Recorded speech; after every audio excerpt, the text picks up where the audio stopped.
Hi, I'm Lauren, and this is my patient Amanda. She's in her second trimester, and unfortunately, she has pyelonephritis. Amanda is actually one of the 40% of pregnant women who does have pyelonephritis that experienced symptoms of bladder infection earlier on in her pregnancy before she actually developed pyelonephritis. Right, Amanda? Yeah, and I didn't come to the doctor like I should have, And now you have full-blown it's really pyelonephritis bad. kidney stuff. All right. It is bad, but we're going to get you all better. So, let's talk about ways she probably got it. Well, the most common serious medical condition of pregnancy is pyelonephritis, so this is very serious. It's the leading cause of septic shock during pregnancy, which is why we really want to get this treated. Yep, we're going to fix you right up. Glad you came here now.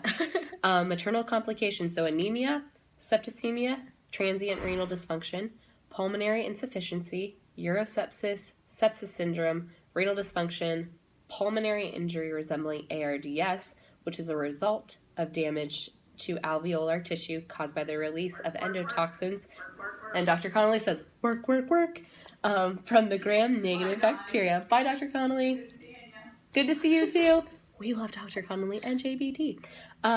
So all of those maternal complications is why it's really good you came in now, because we don't want any of that septic stuff or anemia or pulmonary issues to happen to you.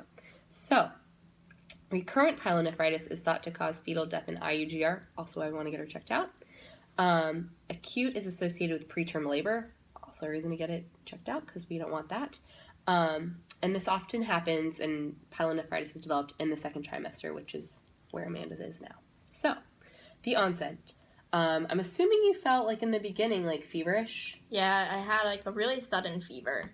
It came out of nowhere. And I had chills. I started shaking.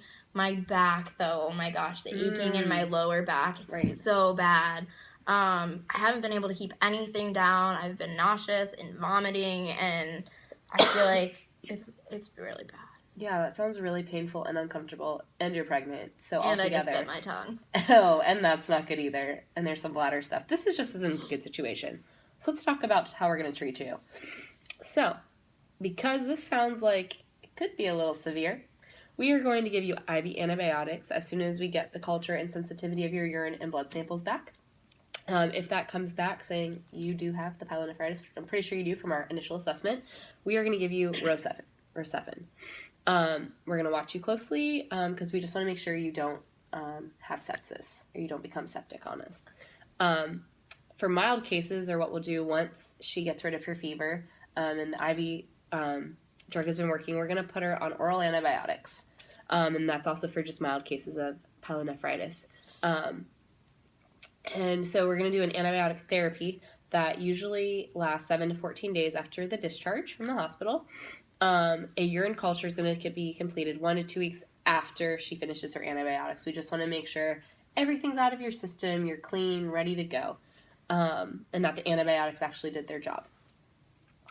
Recurrent infections, though, Amanda, do develop in 30 to 40% of women after the treatment. So, so if you end up having any burning sensations with your urine or frequency, kind of like the bladder infection, that can be an early sign, as well as the fever and the chills and all that other stuff that you've already talked about. So we might actually, because you are pregnant and this is such a high risk, we're going to be doing urine samples with you throughout each trimester. So in your third one, we're going to do it again just to check on you for the remainder of the pregnancy. And we might even do what we do with many of our women with pyelonephritis and have you on prophylactic antibiotics, depending on how well you respond to this treatment for the remainder of your pregnancy.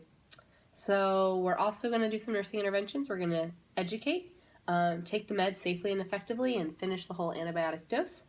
And while taking antibiotics, there's a high risk of yeast infection because you're killing not only the bad bacteria, but all the good stuff in your body too. So eating lots of yogurt, cheese, milk will help hopefully keep your body regulated. Okay, thank you so much, Nurse Lauren. You're so welcome. Thanks for being here, taking care of you and your baby.